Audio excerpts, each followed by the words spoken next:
कसं बॉम्बे हायकोर्टाची 16 तारखेला skill taste झाली, म्हणजे जानेवारीमध्ये ॲड आली होती, एप्रिलमध्ये पेपर झाला. त्यामुळे आम्ही ह्या ॲडसाठी मी MPSCचा म्हणजे सलग अभ्यास करतो, 5 वर्ष झाला अभ्यास करतोय. पण ह्या ॲडसाठी आम्ही अभ्यास सोडून इकडे शिफ्ट झालो होतो आणि प्रॉपर अभ्यास आणि प्रॅक्टिस करत होतो. आता बॉम्बे हायकोर्टाचं नियोजन कसं असतं की बॉम्बे हायकोर्ट हे स्वायत्त असतं, इथं सरकारचा कुठलाही हस्तक्षेप नसतो किंवा पॉलिटिकल कुठलाही हस्तक्षेप नसतो. स्वतःचं ते बॉडी कंडक्ट करतात, स्वतः भरती करतात किंवा त्यांचं सगळं हे स्वतः करतात. पण ह्या भरती प्रोसेसमध्ये एकदम कुठलीही पारदर्शकता नव्हती इन सेन्स की MPSC किंवा SSCच्या परीक्षेमध्ये जसं आत गेल्यानंतर तुमचं हॉल तिकीट बघितलं जातं, ओरिजिनल आयडेंटिटी बघितलं जातं, आयरिस स्कॅन केले जातात किंवा थंब घेतलं जातं, तसा कुठल्याही प्रकारचं इथं केलं नव्हतं. म्हणजे अशी इव्हन काय मुलं होती की ज्यांनी खिशात हॉल तिकीट आणि आयडेंटिटी ठेवलं होतं, ते आज जाऊन बाहेर असतो त्यांनी खिशातनं बाहेर सुद्धा काढलं नव्हतं.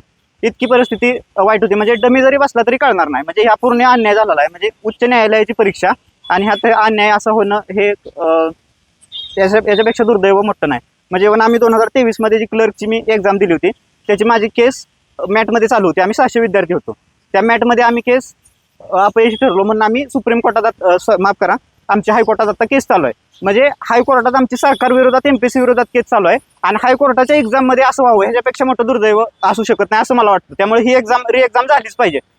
त्यामुळे असं सगळ्यांसाठीच हे फायदेशीर आहे. धन्यवाद. मी पुण्याला होते एक्झामसाठी आणि MA रंगूनवाला इन्स्टिट्यूटला माझी एक्झाम होती. अडीचची साधारणतः आमची बॅच होती. आम्हाला आतमध्ये घेतल्यानंतर म्हणजे आमची बैठक व्यवस्था अशी होती की आम्हाला सांगितलं की लॅब 5 मध्ये बसा. लॅब 5 मध्ये ऑलरेडी 20 जणांना तिथं झाले होते, तरी पण आम्हाला दुसऱ्या एका लॅबमध्ये ऍडजस्ट करण्याची अशी त्यांनी सुविधा ठेवली होती. तरी सुद्धा कुठले विद्यार्थी कुठेही जाऊन बसत होते. तरी पण मला त्यांनी घेतला आतमध्ये. मी बसले एका ठिकाणी डेमो पॅस त्यांनी आम्हाला ट्रायल पॅसेज दिला. ट्रायल पॅसेजवरती मी प्रॅक्टिस करत होते. तर तिथं म्हणजे मी स्क्रीनवरती हे टाईप करत होते, तर अक्षर ती उशिरा शो करत होते स्क्रीनवरती आणि म्हणजे दिसत नव्हतं पटकन की मी टाईप करते फास्ट, पण ते अक्षर खूप उशिरा दिसत होती. असं दिसत असल्यामुळं ठीक आहे तो पण मुद्दा. पण जेव्हा स्पीड पॅसेज नेमकी एक्झामला सुरुवात झाली ना, तेव्हा पण तीच गडबड झाली आणि 30 सेकंद शिल्लक असतानाच पॅसेज सबमिट होत होता. म्हणजे कुवत होती अजून टाईप करायची, पण अजून टाईप करता आलं नाही पॅसेज सबमिट झाल्यामुळं. त्यामुळे सॉफ्टवेअरमध्ये असा घोळ असल्यामुळे आम्हाला तेवढा विश्वास बसत नाहीये. आम्हाला असं वाटतं की पेपर टू स्क्रीन अशीच आमची एक्झाम व्हावी. तर सर्व विद्यार्थ्यांनी बॉम्बे हायकोर्टाची मागच्या रविवारी झालेली कौशल्य चाचणी दिलेली होती. या कौशल्य चाचणीमध्ये सर्व विद्यार्थ्यांना इतक्या मोठ्या प्रमाणात त्रुटींना सामोरं जावं लागलं, त्याची कल्पना ही विद्यार्थ्यांना कधी आली नव्हती. ज्यावेळेस आम्ही परीक्षा केंद्रावरती पोहोचलो त्यावेळेस आमचं आधार कार्ड सुद्धा चेक करण्यात आलं नव्हतं. कोणी कोणत्याही सीटवर जाऊन बसू शकत होतं. त्यामुळे त्यावरती लिमिट अशी मर्यादा कुठलीही राहिली नाही की माझ्या जागेवर दुसरा कोणताही विद्यार्थी जाऊन बसू शकत होता. त्यामुळे व्हेरीफाय स्टुडंट केले नव्हते. त्यानंतर पुढचा प्रॉब्लेम आला सर, आमचे जे मॉडेल पॅसेज दिले जे आमच्या प्रॅक्टिससाठी त्या ठिकाणी देण्यात आले होते, त्या मॉडेल प्रॅक्टिस पेपरवरची आमची टायपिंग सुद्धा झाली नव्हती. टायपिंग न झाल्या कारणानं आम्हाला पॅसेजचा अंदाज आला नाही आणि त्यासोबतच झूम आउट आणि झूम इनचा सुद्धा खूप मोठा प्रॉब्लेम झाला. ज्यावेळेस आम्ही झूम आउट किंवा झूम इन करायचा प्रयत्न करत होतो त्यावेळेस कर्सर दिसत नव्हता. ज्यावेळेस कर्सर दिसायला लागला त्यावेळेस आम्हाला कोमा, फुल स्टॉप आणि डॅश ह्यामधला सुद्धा फरक करत नव्हता. म्हणजे इतक्या मोठ्या प्रमाणात गैरव्यवस्था करण्यात आली होती आणि त्या सेंटरवरचे असणारा जो स्टाफ आहे तो इतका ॲरोगंटली बिहेव करत होता जसे की आम्ही तिथं आणलेले कैदी ते प्रकारचे, अशा प्रकारचं त्यांचं बिहेवियर होतं. त्यामुळं आमची या ठिकाणी अशी एक मागणी आहे की ही जी कौशल्य चाचणी झाली, संपूर्ण महाराष्ट्रभरात ही कौशल्य चाचणी झाली, ही कौशल्य चाचणी पुन्हा पार पाडावी, परत ही कौशल्य चाचणी घेण्यात यावी आणि विद्यार्थ्यांना न्याय द्यायचा प्रयत्न या बॉम्बे हायकोर्टच्या माध्यमातून व्हावा अशी आमची प्रामुख्याने मागणी आहे. माझे नाव वैभव दत्तात्रय शिंदे.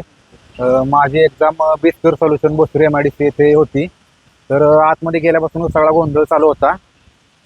PC व्यवस्थित नव्हते. एका PCवर बसलो तर त्याची स्क्रीन व्यवस्थित दिसत नव्हती. दुसऱ्या PCवर मला उठून बसवलं तर त्याचा कीबोर्ड व्यवस्थित नव्हता. तिसऱ्या PCवर बसवलं तर कीबोर्डमध्ये प्रॉब्लेम होते. ॲट दाबायला गेलं तर डबल इन्व्हर्टेड कॉमा पडायचा किंवा मग इन्व्हर्टेड कॉमा दाबायला गेलं तर ॲट होत होतं. तो प्रॉब्लेम त्यांच्या लक्षात आणून दिला आणि त्यांचा गोंधळ उडाला तिथं त्या सेंटरवाल्यांचा. मग ते करत करत टाईम होत आला एक्झामचा आणि टाईम झाल्यानंतर परत त्यांची गडबड झाली की तुम्ही प्रॅक्टिस पॅसेज ऑन करा आणि प्रॅक्टिस कसं होते ते बघा. आणि मुलांना समजत नव्हतं की म्हणजे त्यांची सेटिंग चालू होती PC मध्ये त्या सेंटरवाल्यांची आणि मग ते प्रॅक्टिस पॅसेज राहूनच गेला त्यांचा. म्हणजे अर्ध्या मिनिटात 1 मिनिटाचाच पॅसेज आला, म्हणजे टाईप करायचाच कळालं नाही झूम इन झूम आउटच्या प्रॉब्लेममध्ये टाइम संपून गेला प्रॅक्टिस पॅसेजचा आणि त्यांनी पटपट सांगितलं की एक्झाम स्टार्ट करा, लॉग इन करा आणि एक्झाम लगेच स्टार्ट करा. आणि एक्झाम स्टार्ट केली आणि एवढा गोंधळ झाला विद्यार्थ्यांचा की ते पॅसेज झूम होत होता आणि काय टाईप करा ते समजत नव्हतं. मग झूम कमी करायला गेलो तर तेवढा टाईम वाया गेला आणि तिथून पुढे मग टाईम कमी राहिल्यामुळे पॅसेज एकतर अवघड पडला आणि विद्यार्थ्यांचा एवढा गोंधळ उडाला की मग परत कर्सर कुठे गायब होतोय, कुठे जे टाईप करतोय ते दिसत नव्हतं किंवा व्यवस्थित जे बरोबर चिन्ह होते टाईप केलं ते पण चुकीचं दाखवत होते. त्यामुळं असे खूप प्रॉब्लेम्स आले. स्टाफला तिथं आम्ही निदर्शनास देण्याचा प्रयत्न केला पण त्यांनी सांगितलं की ठीक आहे, हे वरूनच प्रॉब्लेम आहे, आमचा काही संबंध नाही. सेंटरवाले बोलले की ते ऍप्लिकेशनचा प्रॉब्लेम आहे, तुम्ही ऍप्लिकेशनची तक्रार करू शकता. ठीक आहे. जरा माझी अशी आमची मागणी अशी आहे की उच्च न्यायालयामार्फत ही जी कंपनी होती तर ती कंपनी सबसेल फेल गेलेली आहे, तर त्या कंपनीचं जे एक्झाम झाली ती त्यांनी व्यवस्थित फेर तपासणी करावी. विद्यार्थ्यांचे जे काय तक्रार आहेत त्यांचे व्यवस्थित अवलोकन करून री एक्झाम बाबतीत योग्य निर्णय घ्यावा आणि हायकोर्ट आणि एक्झाम स्वतः लक्ष घालून घेण्यात यावी ही विनंती.